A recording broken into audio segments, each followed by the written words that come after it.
Okay, magandang araw sa inyong lahat mga boss. So, andito tayo sa Barangay Abunagan, Malasigi, Pangasinan. So, i-update lang po natin sandali itong video natin dito sa yung project natin dito sa Malasigi, yung house project natin. So, madali ang video lang ito para makita nyo lang kung anong update dito sa project natin. So, tara mga boss, tingnan natin.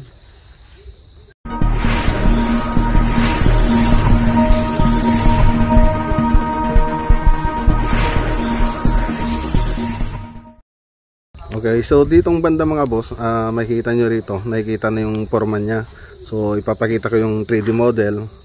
So makikita nyo dyan sa 3D model, halos nakikita ng forma ng bahay. So andito yung bintana natin na naka-L, yung awning natin dyan. Tapos yung sa may salas, sa may terrace, tapos salas, tapos sa may kusina, bandang kusina. So andito tayo sa harap.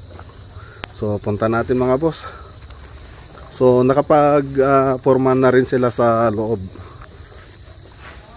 Tapos dito ang ginagawa nila foreman, nilalagyan nila ng lineal beam sa mga bintana. So lahat nilagyan nila ng lineal beam. So ang ginawa ni engineer dito, inuna nila yung hollow block, sumasabay yung poste dito sa ginawa nilang project. So magkaiba sila ng diskarte na ginawa natin doon sa Salumage, Paniki. So dito sumasabay yung hollow blocks sa poste natin. So ito na rin yung extension ng room na ginawa natin. Siyempre medyo makipot kasi yung punta tayo rito, medyo makipot itong room natin. So nag-extension tayo rito sa bandang labas para lumaki ng kunto yung kwarto natin dyan banda. So tatlong kasing kwarto yan mga boss. So isa dito tsaka dito, tapos CR ditong banda. So dalawang CR dito, tapos dito yung isang room natin. So punta natin mga boss para makita nyo rin doon sa loob. So naghahalo na rin sila, si Foreman Bunot. Foreman sabi ni Kuhan, ang tingin na. Ano yan sir? Naintindihan mo naman yan sir, yung yung ginagawa mo. Parang magulo siya. Si inspector parang anong labas sa waiting kanina. So yun, punta muna tayo sa loob mga boss. So kunting patalastas lang. Okay, so dito tayo sa likod dumaan kasi nakasara doon sa harap. So yun yung harap natin, itong magiging salas, tapos dining tsaka yung kusina. Okay, tapos dito, ito na yung sinasabi ko kanina na room. Bali may room doon, ditong banda. Ito yung isang room natin. Tapos dito, isa pang room dito sa may gitna. So yun yung extension nya. So nagpaluwang na tayo. So dito naman yung hallway natin. So nag hallway tayo rito. Tapos dito yung isang CR ng common CR. Tapos dito yung sa may master bedroom. Dito yung CR ng master bedroom. So dito yung master bedroom natin. So yan yung ginagawa nila foreman. So naglalagay sila ng lineal beam para dun sa mga bintana. So sa kabilang project natin, halos mag-ano na rin sila doon, B-beam na rin sila sa taas, malapit na sila mag-trusses. Siguro dito sa next week makikita natin dito, makapag-trusses na rin siguro sila rito. So mabilis din silang gumawa dito mga boss. Tapos ang para makita nyo ditong banda yung itsura sa loob, tingnan natin ditong banda. So yan yung maging hallway. So andito yung kwarto, room 1, room 2 tsaka room 3. Ito yung master bedroom, tapos yung dalawang CR. So yan yung forma nya. Tapos dito na yung magiging terrace natin dito sa harap. So mayroon pa tayong balkon diyan. So may terrace diyan, tapos ito yung pintuan natin papasok. So ayan mga boss, yung update dito sa Barangay Abunagan, Malasigi, Pangasinan. Siyempre magtatanong rin tayo kay Foreman kung anong susunod nilang gagawin dito sa susunod na plano nila. Foreman, anong susunod na plano natin dito? Magbibiga po tayo. So magbibiga tayo pagkatapos na ano pa tayo din, magpapatong pa tayo dyan, no?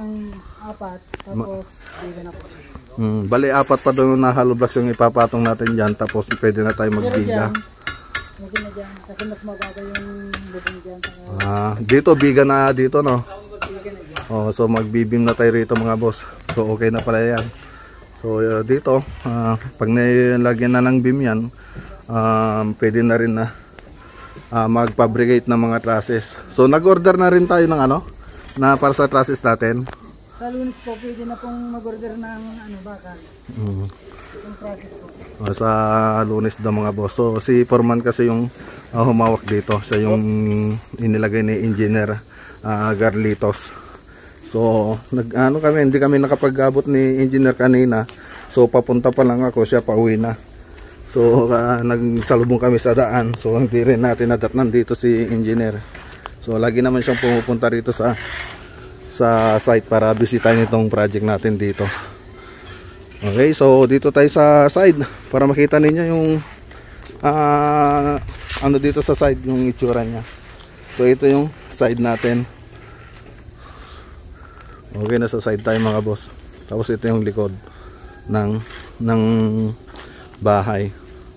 So mayroon pa lang nag-comment dito na yung pagpapadugo, hindi daw maganda yon, sabi nila, sa parang nag-aalay ka daw sa nag-aalay ka sa sa parang masamang espiritu, ganon. So yan, hindi ko naman alam yun mga boss. So yung may bahay kasi yung nagbigay nung pinampadugo dito. So ginawa naman ng mga kasama natin kung ano yung gusto nilang wala naman akong alam dyan mga boss. Ang alam ko lang, pag ganyan na may magpapadugo, masarap yung ulam nila. Yun ang alam ko dito, magiging masarap yung ulam nila. Pag ganun na nagkatay sila nagpadugo sila ng kambing, so siguradong masarap na yung ulam nila. So kahit maganda din yung intention mo dito sa pampadugo, kasi yung sabi nila, yung ibang gumagawa kasi pampaswerte daw, o kaya para hindi daw magambala yung mga nandito. So mali pala daw yung mga boss. So wag daw ganon, sabi na. So makikita natin dito dun sa may nag-comment dito sa project natin, tong last na project natin, andun yung mga paliwanag nila. So pinaliwanag din ng isang vlogger na nag-comment dun dito sa comment section natin dito sa last upload natin na sa Lumagi project na Malasigi project.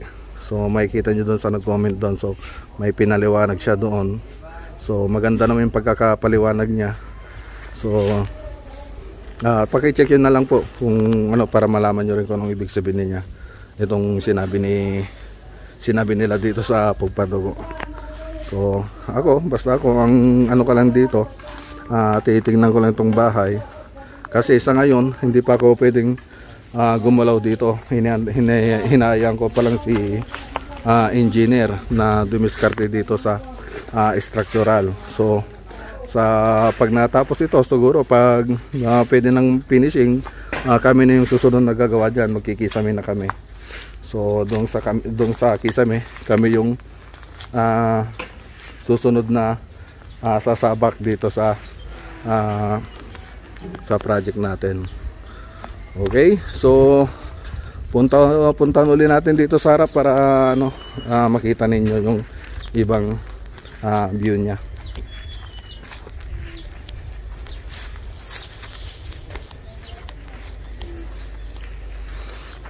So ayan mga boss, so dito okay na daw dito, lalagyan na lang dito ng beam.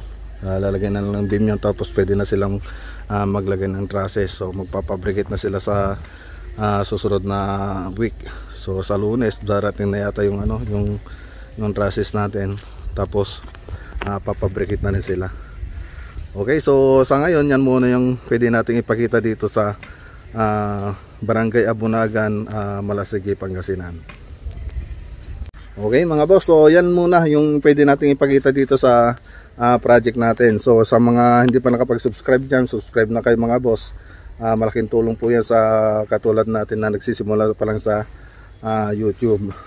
Paki-share na rin itong video natin, at paki-like na rin po. Mag-iwan na lang po kayo ng like ninyo kung nagustuhan ninyo itong video natin. So sa susunod na araw i-update natin yung ibang project natin mga boss. So mayroon pa tayong i-upload na cabinet project tsaka yung mga ceiling project na ginagawa natin. So i-update natin yun para makita natin kung ano yung mga natapos ng mga kasama natin. So sa ngayon yan muna yung pwede natin ipakita na video dito sa Paniki. So i-update natin ito sa susunod na week para updated kayo sa mga project natin dito. So yan mga boss, so hanggang dito muna yung video natin mga boss. Ingat po tayo lagi at God bless.